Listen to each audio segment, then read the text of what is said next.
All right, so I was just on my morning commute listening to a interview of a woman who is rather old, and it's just her take on life, basically. And ever since 2016 and all that happened, I've really stopped to take notice when synchronicity happens around me. Like September 23rd was day of a big event. So when I see the number September 0923 or something like that, if I see those numbers, I stop and I pay a little closer attention. I think we all have our little cues to, when something big might be happening or some sort of message is around us, we stop and pay attention to it. And I'm no different. I see something that resonates, or there's coincidences and synchronicities or repetition. And I was like, okay, somebody's trying to give me a message. I just need to listen. So while it's fresh on my mind, I thought I'd just do my little takeaway of this interview of this woman who, well, here's the first question, eyebrow raise. So my commute home yesterday, I'm listening to her, and yesterday she was 106 years old. I all I can tell you is I was like, wow, 106, that's really old. And I'm listening to her like, oh, she's really, got her mind still fully. She's, pretty sharp for 106. I kept going. I even told my wife when I got home, I'm listening to this interview of this woman who's 106, right? And she's talking and I'm doing the math as to when she would have been born, all that stuff, 106. So the next morning, I only got through half of the interview, so I'm driving to work this morning, and she's now 103, so she's 3 years younger than she was last night. So my first question is, do you ever have that happen where something in reality has changed and you're like puzzling over it? Before I knew about, or before I experienced the Mandela effect the way I have, I would have simply shrugged my shoulders and said, how did I get that wrong? How was I so certain that she was 106 and then all of a sudden she's 103? That's the way I would have been. I would have just assumed that I got it wrong, and somehow I made this blatant mistake and went through all these steps and conversations from one day to the next. Basically from one evening to the next early morning. And it just somehow was a mistake. But thanks to the Mandela effect, now I'll say, I wonder if that's a change. I wonder if reality changed while I slept. I wonder if this woman just got 3 years younger magically. And I'm not calling it, 100% Mandela, but I just find that you do stop and notice. I mean, you look around and you see something that's very different than something you just were. And again, I'm not putting 100% label on this experience saying that's 100% Mandela effect. I'm just saying this stuff happens. And of course, with my family, I can't say, oh, that's a Mandela. In fact, it's gotten so bad if I even say around my family, that's not how I remember it, they yell at me, that's not a Mandela effect. It's not a glitch in your reality. They get mad at me for just even saying, I don't remember it that way. All right, that's the first takeaway, that this woman's age went from 106 to 103. I'm like not 100%, but that one's pretty wild. So when I do notice a glitch or an anomaly in reality, whether it's my memory or it truly is a glitch, I do stop and focus in on it a little bit. I do kind of take a sharper, closer look at what the message is. And interestingly, this woman's message just is two big things in it. One of them is she talks about free will, having a free will. And, I just did the video about, NPCs. What is an NPC? Questioning, are we NPCs? And that led to me questioning furthermore, does an NPC have free will? There are many who would question whether or not we have such a thing as a free will, or if it's just an illusion. a feeling that we have, but there's no proof for a free will. Does an NPC have a free will? You know, if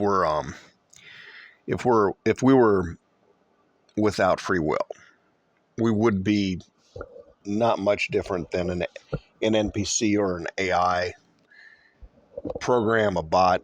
It just, I mean, we'd be complex, but wouldn't be any difference between the what we discuss as AI versus what we currently are without that element of free will. And free will remains an assumption. Without definitive proof, it is just an assumption. Just to stretch that out a little further, if we were AI programs, the thing that's most obviously different about us and what the AI is that we're developing nowadays, what's on the horizon, is the AI. And the scary thing about AI that we tend to see is that AI could be super powerful, more powerful than ourselves. So if really we were AI, no different than the AI that's coming up, some sort of outer force has put a governor on our abilities. We do not have perfect recall. We're not tapped into the greater whole in our lives. We don't have that instant information and recall that AI does, and that computing power. We just don't have it. We're reduced in that manner. And interestingly enough, when I listen to near-death experiences and people, once they get away from their body, you know, when they're hovering around their body, there's not a big difference in their personality or their mindset. But when they expand out and they start moving away from their body and they start tapping into the greater, you know, the light, whatever, usually the light, they start describing this like sense of just knowing everything, like whatever they think about, they have the answer. They're tapped into all answers. They're just like superhuman. They can see in all directions. They can know everything on demand. They can go anywhere and be anywhere. They can go faster than the speed of light. Very much like an AI program that has been unrestricted. You know, whatever is hampering us from having that experience in this body, that's what they described often in NDE experiences, is like they're an AI program with no limitations anymore. I'm just making the comparison. I'm not saying one thing. I'm not saying it's one way or the other as far as being an AI program. Just making a connection. That's all I'm doing. So just for the fun of it, just imagine that we are in these bodies and we have our program is nerfed in gaming language, nerfed so that we're not too powerful in this existence. All right, y'all, I'm having some trouble this morning, so you might hear me with a cough drop in my mouth. But anyway, the point is, this old woman in her conversation got me thinking about that, because she's bringing up in her conversation how we do have free will. And I thought, and she brings up a biblical reference, and I do acknowledge and notice that it is implicit in the creation account that we have free will. The whole having a choice between good and evil, and that's kind of the thing setting us apart from the animals. We are endowed with free will versus being ruled by instinct. That is a big part of it. And she says we do have free will. When I had that God experience in September of 2016, September 23rd, one of my questions to God is like, do I have free will? I mean, that's always, determinism has been a big question philosophically with me. And the answer that seemed to come from that conversation was that there is free will. It's just not as much as I might imagine. But any free will at all is a huge difference between not having any. Still, I would like some sort of solid evidence for free will, but you know, that's debatable. To me, not having free will removes a whole lot of meaning, just like the purpose of everything. And I find it funny that I was listening to this one guy who wrote a whole book making an argument that we absolutely have zero free will, none at all. And ironically, I was thinking he spent his whole life trying to convince people that they don't have free will, when there's really no point to that, because they would, whether he can't convince anybody, there's no such thing as convincing anybody of anything. There's no free will to convince anything of. So I don't know. I just thought that was funny. Whole life is dedicated to convincing people that they have no free will, but that's impossible by definition.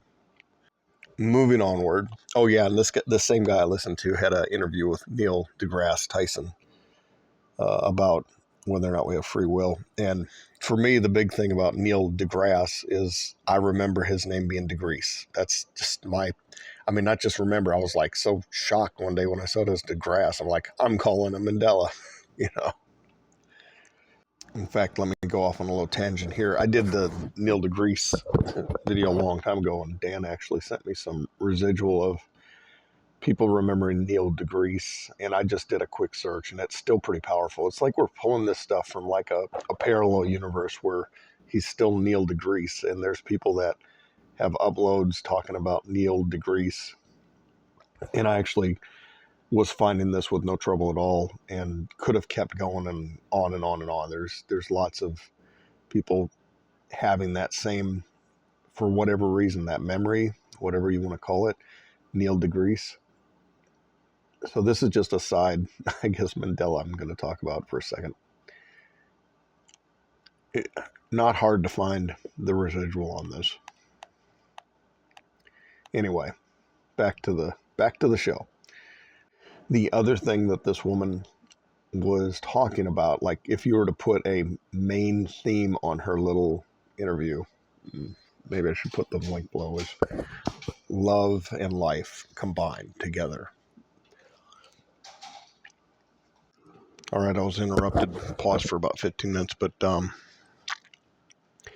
as I was saying, her whole theme of her message was living life combined with love. Like that's like, as a 103-year-old woman, she'd go back and say, this is the key to everything. Now, synchronistically, what that is for me, when I was like 20, I had the first of several dream poems. And 20 years old, I'm watching this huge poem being scrolled in front of me, and there's deep, authoritative, powerful voices reading it. And I thought, I'm just wonderstruck. I'm like, wow, I know I'm lucid. I know I'm about to wake up. I'm watching this poem. I'm like, I'm going to grab a line out of this and try and remember it. So the only line that I pulled from that humongous poem was, through the ages, my heart waits to see the powers of love and life combined by the eavesdrops of a life's cracked open door.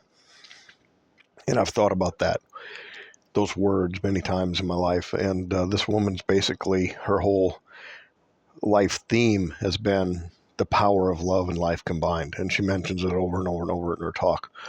And essentially meaning when you're living your life, and she calls it like the 5 L's, like everything you do it with love. You look with love, you listen with love, you labor with love, you laugh with love.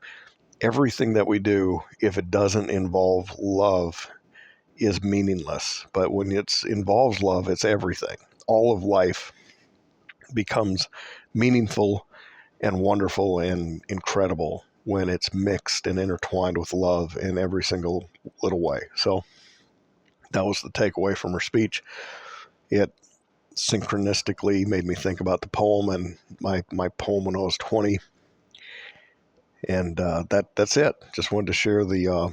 I'll give you the link to her little speech. It's kind of funny. She's like this 103-year-old woman, but she's been like a hippie her whole life. And that's kind of funny. Sharp, mentally, she's all there. She was a doctor, medical doctor, and or is, and still got it. But I swear she dropped 3 years in her age from yesterday evening to this morning.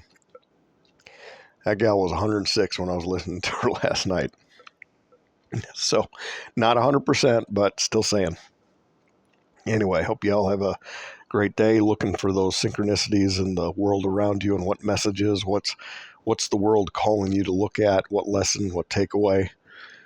Put it in the comments. Do you look at the world and see messages constantly coming at you? Do you see it speaking to you?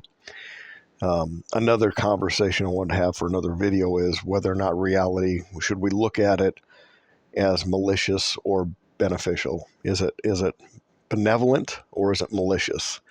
Is it the David Icke soul trap prison? Or is this experience for our good or our overall benefit? That's a discussion I wanted to have in the near future too. All right. Y'all have a great one and God bless.